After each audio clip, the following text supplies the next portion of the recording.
We are going to have some more fun with functions today. We're going to be looking at function operations, addition, subtraction, multiplication, division, as well as composition. So let us dive right in. Now, as we're doing this, remember, just a quick reminder, functional notation, f of x, means that the f or the whatever letters there, f, it could be a g, it can be an h, it can be an a, that's the name of the function. And then the parentheses there don't mean multiplication, but rather they're telling you inside what the independent variable is. If it's just an independent variable x, you'll just see an x in there.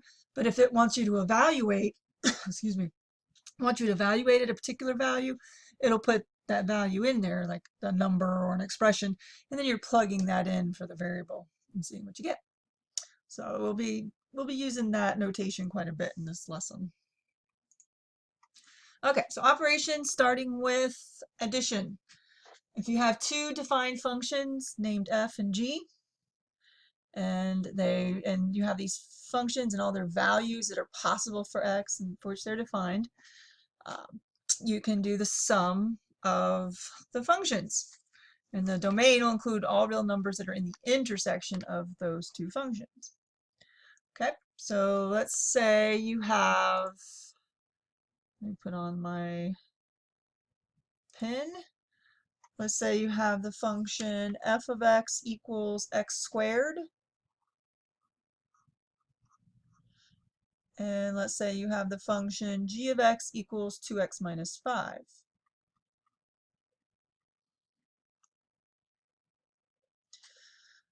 If you need to find f plus g of x, you can find f of x plus g of x. Now the domain of f of x is negative infinity to infinity. The domain of g of x is also negative infinity to infinity. So the domain of our sum will be negative infinity to infinity. But finding f of x plus g of x, you literally just take what f of x equals, which is x squared, and add that to what g of x equals, which is 2x minus 5. So f plus g of x equals x squared plus 2x minus 5. Now, if you're asked to evaluate f plus g of x, let's say you're asked to evaluate f plus g at 3. Well, two ways you could go about doing this. You could find f at 3, which would be 3 squared or 9. You can find g at 3, which would be 2 times 3 minus 5, which would give you 1.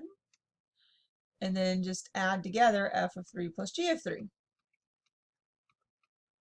which would give you 9 plus 1, or 10. Or you could take your f plus g of 3, f plus g of x that you found over here, and plug in 3, and you'll get the same thing.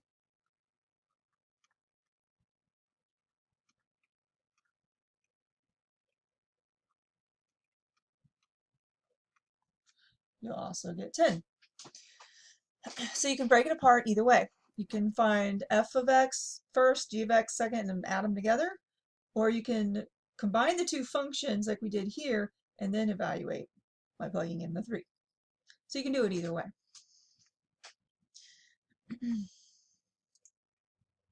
Okay, so that was addition. Subtraction follows the same kind of thinking. You know, if you have f of x is x squared, and g of x is 2x minus 5, well, f minus g of x, we'll take f of x, which is x squared,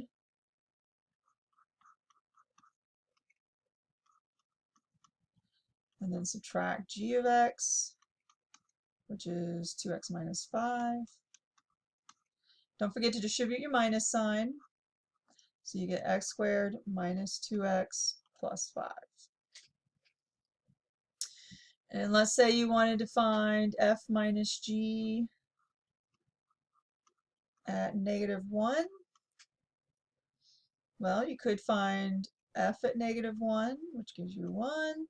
You could find g at -1, which gives you -7. And then subtract the two of those, which will give you -8. Or you could plug -1 into f minus g.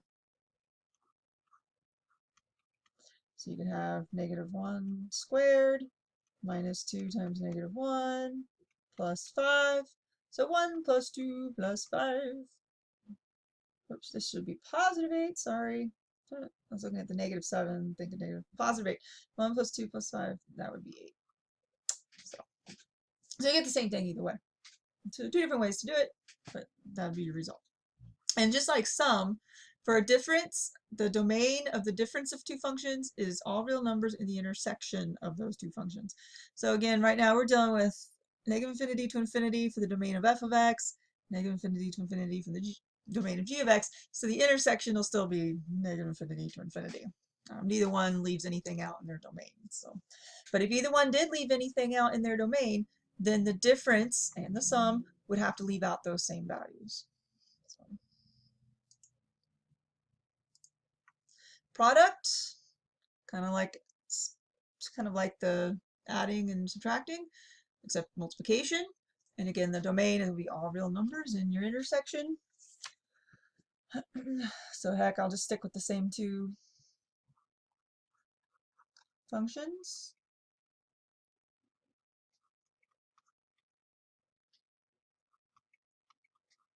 So the product takes the f of x, which is x squared, and multiplies it with the g of x, which is 2x minus 5. Why do I keep putting a parenthesis up there? I don't know why. Sorry about that. Okay, so you got to multiply, but make sure you distribute properly. Distribute, to your... Man, that's messed up. I'm sorry. I was trying to show you to distribute over to each of those. Let's go back to pen. Okay, so you gotta make sure you distribute to the 2x, and then you also gotta make sure you distribute all the way over to the -5. Two distributions there. So you'll have 2x cubed minus 5x squared. All right, so let's say you have to find f times g at 4. Okay, so you could find f at 4, which would be 4 squared or 16. You could find g at 4, which would be 2 times 4 is 8, minus 5 is 3. And then multiply 16 times 3 together, you get 48. Or you could take f times g of x, the 2x cubed minus 5x squared, and actually plug 4 into that. 2 times 4 cubed minus 5 times 4 squared. Let's see, 4 cubed, 4 times 4 is 16, 16 times 4 is 64, times 2 is going to give me 128, minus 4 times 4 is 16, times 5 is 80. I subtract the 2, I get 48. So you can do it either way, and you get the same thing. And where you've had addition, subtraction, multiplication, you also have division. F over g of x is the same thing as f of x over g of x, provided that g of x is not 0.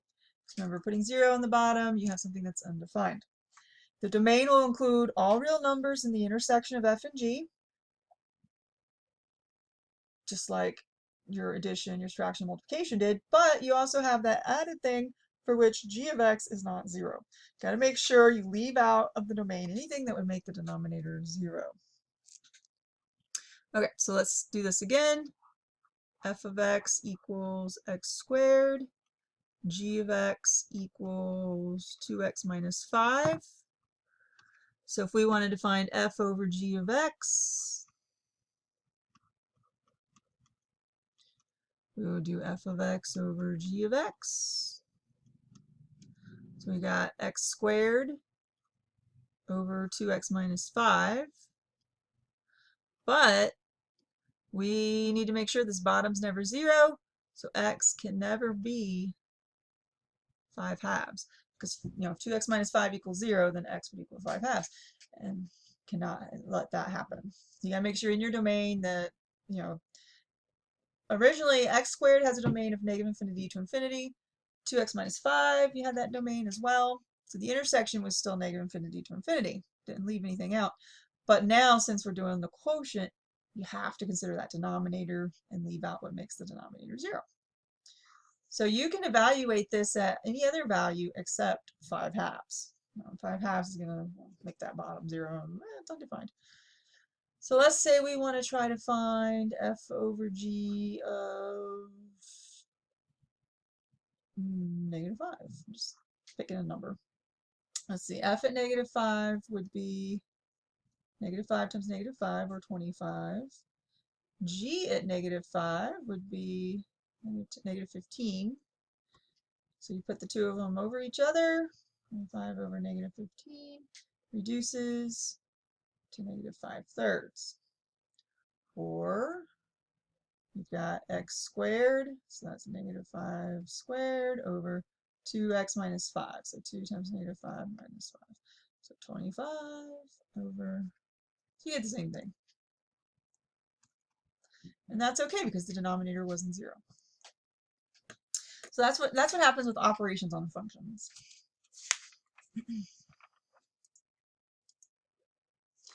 Okay. Then after you're introduced to playing around with these functions and doing operations, they throw in something called the difference quotient. Difference in quotient, for those of you who are sticking around for calculus, this will be very important down the road. For now, just learn it and learn how to work with things that are asking you to find the difference quotient, because it'll help you later when you're learning about derivatives and stuff in calculus. Difference quotient is just a very fancy way of finding slope. You guys should remember the slope formula. M equals y2 minus y1 over x2 minus x1. But this is a little more flexible. The difference quotient doesn't require you to have exact ordered pairs like your traditional slope formula does. And so you can find the slopes of secant lines on curves. And if you don't know what that is yet, don't worry too hard. But basically, if you have a curve and you pick a point on it, a secant line will only go through that one point on the curve. It won't go through any other points on the curve. And you're able to find the slope of such a line using your difference quotient. And that's important because you're using it to find rates of change when you get into calculus and physics and other areas. Okay, and here's how it's derived. Here's your slope formula that I mentioned. Y2 minus y1 over x2 minus x1. And, keeping in mind that normally when you're dealing with this, normally you have axes with ordered pairs. So like, let's say you have a line like this. An ordered pair here, ordered pair there. You can pick any two ordered pairs on the line. So this ordered pair is some x and some y. We'll just call it x1, y1. This ordered pair, oops, I meant to say x2, not 2. Do that eraser, erase that. Okay, let's just try that again. X2, y2. Usually you have numbers, but it's just a generic way of saying it. So on the top, the y2 minus y1, you're finding out the change in the vertical distance there. So subtracting y2 and y1, you're seeing, well, how much rise was there? That's your rise. And then subtracting x2 and x1, you're figuring out, well, how much run was there? So you're doing rise over run. Well, for the difference quotient, you replace x1 with x and x2 with x plus h.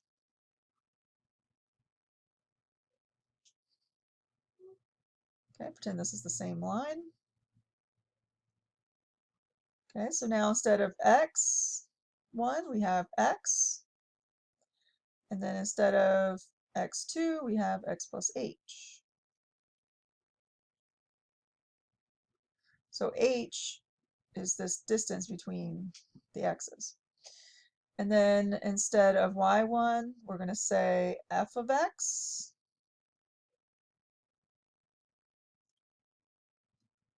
Right here, we're going to say f of x.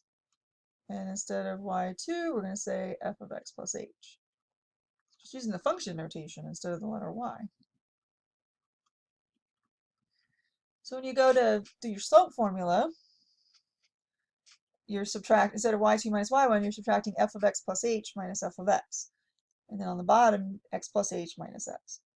Well, on the bottom, x and minus x go to 0, just leaving you with h, which makes sense because h is that distance between the x's. And that is your difference quotient formula right there at the bottom. This is your distance quotient formula right here.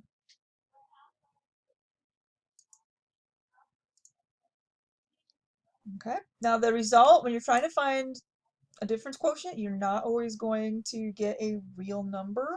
You can also end up with some expressions that still contain x or h. That's okay. You know, you fully simplify, you might still have variable or an h in there. It happens, just to warn you. Okay, so let's see a problem where you have to do this. Where what kind of thing would your homework ask you to do with the difference quotient? Let's see here. Let's say you have f of x equals 5x minus 6. I think this is a good example to start with. I think if you remember lines, this is the equation of a line in slope-intercept form. And we already know that the 5 there is your slope. But we're going to use the difference quotient and find the same thing. We're going to find the difference quotient, which is the slope.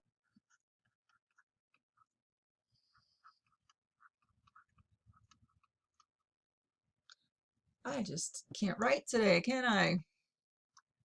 I keep like thinking about what I want to write and then writing something else. I don't know why I'm doing that. I think I'm a little tired.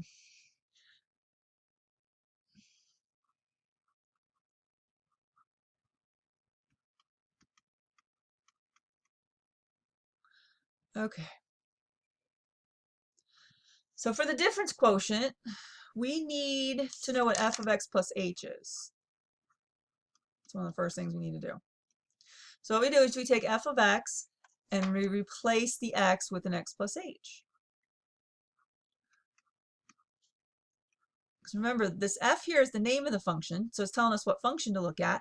And then what's in parentheses is what gets plugged in for x. So in this case, x plus h gets plugged in for x.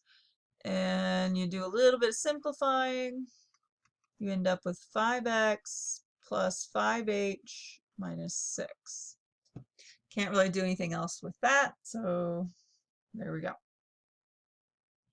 So now we want to find f of x plus h minus f of x all over h.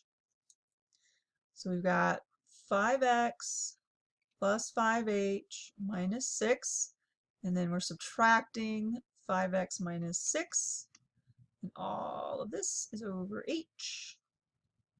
So we have 5x plus 5h minus 6 minus 5x plus 6 all over h.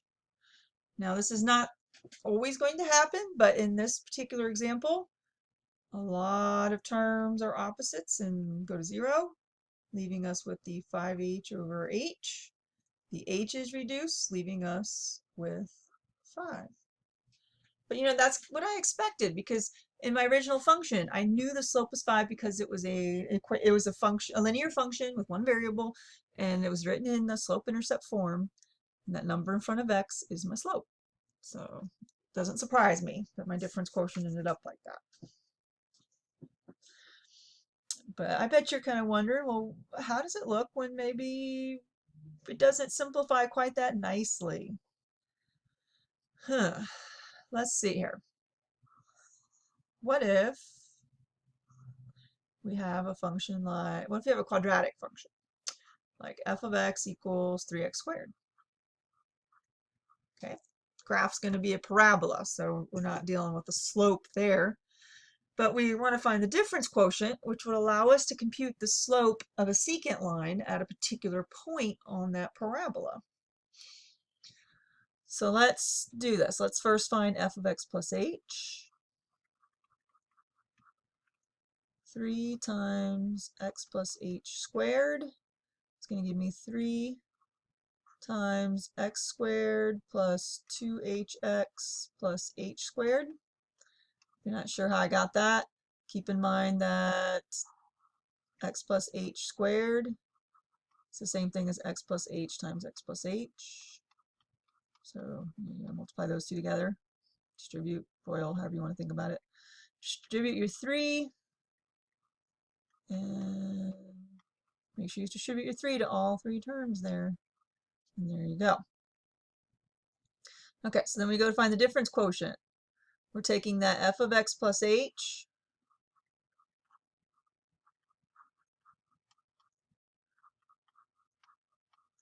and we're subtracting f of x, and that's all over h. The 3x squareds up here are going to be gone, leaving us with 6hx plus 3h squared over h. But in the numerator, I can factor out an h. Woohoo! These h's will reduce, leaving me with 6x plus 3h. Yay! Okay, so that is my difference quotient for f of x equals 3x squared. So this example, I have an x and an h in there still. So if I pick any point that I want on f of x equals 3x squared, I'm able to work on computing my slope, my secant line, thanks to that. All right, last thing in here, last operation, compositions of functions. This is where it gets really fun. Some of you have learned this before, probably remember as FOG, but compositions. For functions f and g, the composite function or composition of f and g looks like what you see on the slide there. This is why you hear it called FOG, because the little symbol for the composition, it's like a little open circle between the two function names. You can either have that, little open circle, or you can write it with brackets and say f of g of x. The brackets to me make more sense because they were basically showing you that you're taking g of x and plugging it into f. G of x is what's in the parentheses and it gets plugged into x. So that's the composition for all x in the domain of g such that g of x is in the domain of f. Okay, so you gotta first look at your domain of g of x, and then if there's anything there that's not going to be in the domain of f, then you got to leave it out. And then if you have composition of g and f, it's opposite, g of f of x. If we want to find the composite functions, find the composition of functions, write the first function listed. The first function is the one you write down first. Then you go to its variable and you're going to plug in the second function and then simplify. So you're taking the second function and plugging it in for x or whatever the variable is in the first function.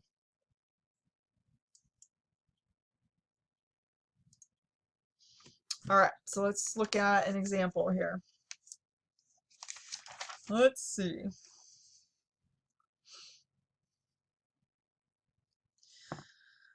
Let's say that I have, first of all, let's start with this. Let's say f of x equals x cubed, g of x equals x squared plus 3x minus 1.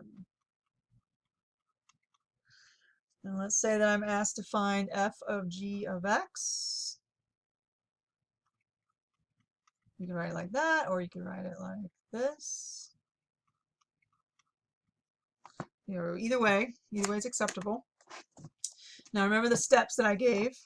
I said go ahead and write down the first function, f of x. Write it in there.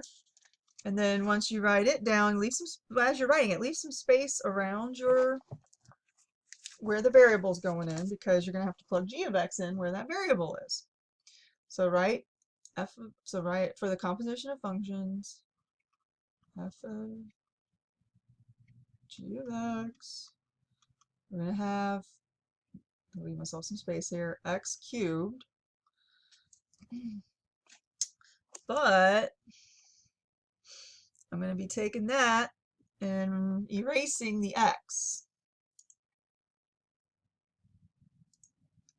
Don't want the x in there. And in its place, I'm going to write the g of x. I'm going to write x squared plus 3x minus 1.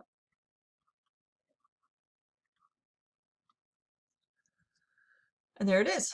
There's the composition of those two functions. We've put them together now very nicely. They're playing well together. The domain of f of x was negative infinity to infinity. The domain of g of x was also negative infinity to infinity. So when we're doing the composition here, the domain's still going to be negative infinity to infinity. There's not going to be any limitations on that domain.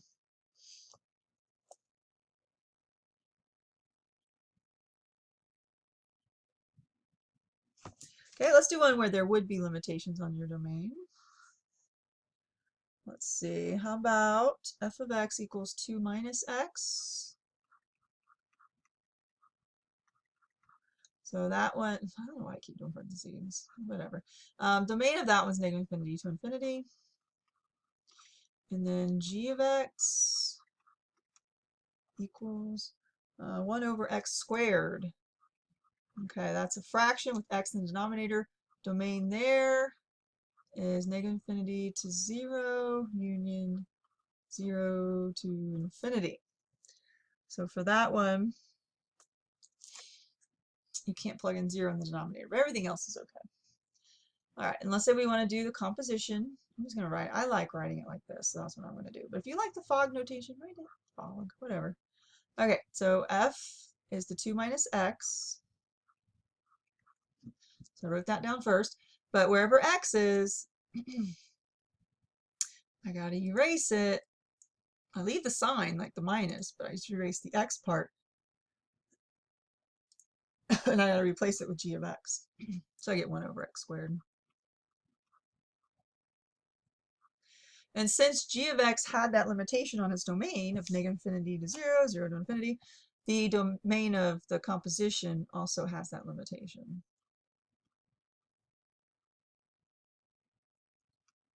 And if you just look at it, when you look at the composition right here, you can't have 0 in the denominator of this fraction. So it just kind of makes sense. So there's that. Now the composition, again, the order matters. Let me do this. On the left side here, I'd have you find f of g of x. But let's come down here and look at g of f of x. If the order switched, that changes things. G of f of x, back over here, I'd write g of x down first. So I'd write down x squared plus 3 times x minus 1. But since I'm doing the composition, I then have to take this function inside of here and plug it in for x. Well, the function f of x is x cubed, so I don't really need to erase anything, but I do need to change these to x cubes. So the composition of functions here is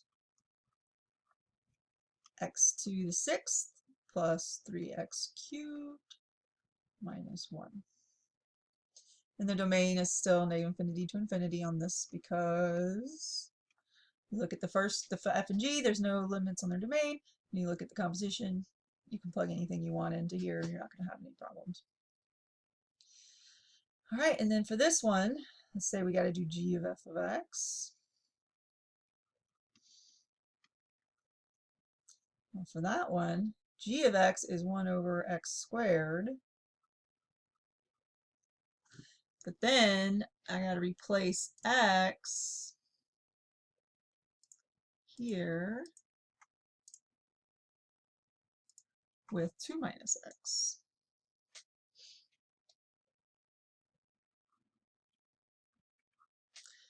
Okay. Now in this one, okay, the original function g of x had a restriction on its domain of negative infinity to 0, 0 to infinity. But now that you look at the composition, look at the denominator of this fraction. Interesting. Denominator of that fraction, you have something else going on there. You have 2 minus x in the denominator. So you can't just, you can't have plugging anything in the denominator there that makes the denominator 0. So you can't plug in a 2. X can't be 2. Because then that would make it undefined. But you also can't have anything that's going to make, like you can't have anything in f of x that would make g of x have that bottom 0. So yeah, f of x's limitation is 2 now, because then if you plugged in a 2 for f of x, you'd be in that bit of trouble. You have some issues going in there trying to plug into the denominator of the fraction. So that is something to think about, something to consider here as you're trying to do the composition. So in this one, the domain has to exclude 2.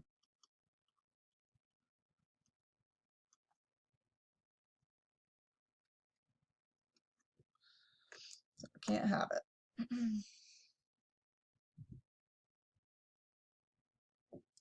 Okay, so there you have compositions. Oh, I must have left plenty of slides to do more. So yeah, the next section will be complex numbers, but I'm trying to think, do I want to show you another example or two? Probably wouldn't hurt, because you do have some situations that aren't just straight up functions in your homework. You've got somewhere like they give you a graph and they want you to find a composition. So I probably should show you, oops, previous. Let me go back to the other blank slide there. I should show you one with a graph. Let's see here. Let's say you have a graph, just kind of doing a real quick sort of thing here.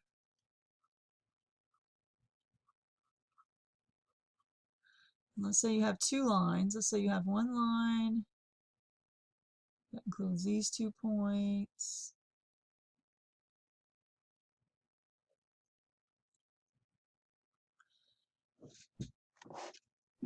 And let's say you have another line.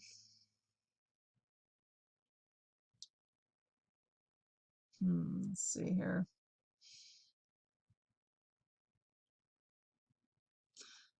Okay, let's say you have another line that has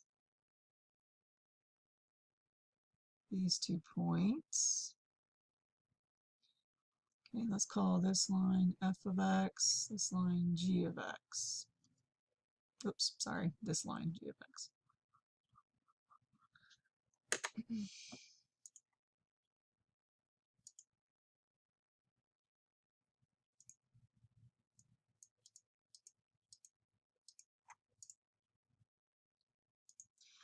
Okay, and let's say we wanted to find f of g at 3.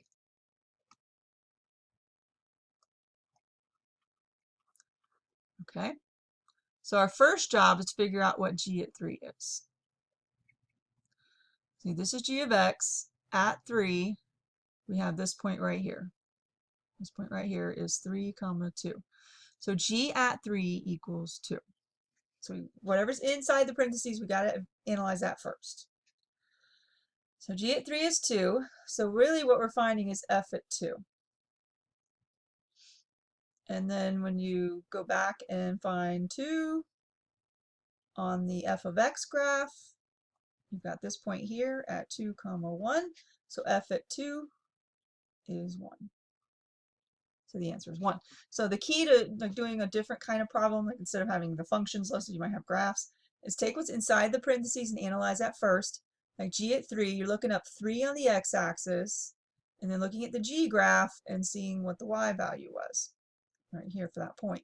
And the y value was 2. Now you're going to analyze the f function, which is outside here, using this 2. So go to 2 on the x-axis, look at the f function, and see that the y value was 1. And that y value is your answer. Okay.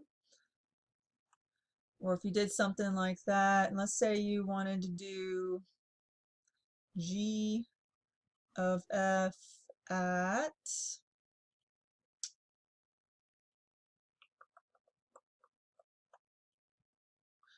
2. Okay. We'll figure out what f at 2 is first. So x is 2, f at 2 is 1. So then you're finding g at 1. Well, at 1, the g graph has a y value of 3. So the answer is 3. There you go. So that would be your output. So take what's inside the parentheses, look at that function. The number is your x, see what the y is. Now that y becomes your x for what's outside the parentheses. Look up that x value, see what your y is, and then the final answer is a y. Okay, so they can do it like that, or they could give you like a chart or something similar. Like let's say they gave you a chart and they said, here's your x values and here's your f of x values, like an xy table. Let's say they did something like that. Let's see, 1, 3, 4, 6 for x, 2, 6, 5, 7 for f of x. Let's say for g of x, you've got 2, 3, 5, 7 for your x's, and then g of x is 4, 2, 6, 0. Let's say you have to analyze what g of f at 1 is.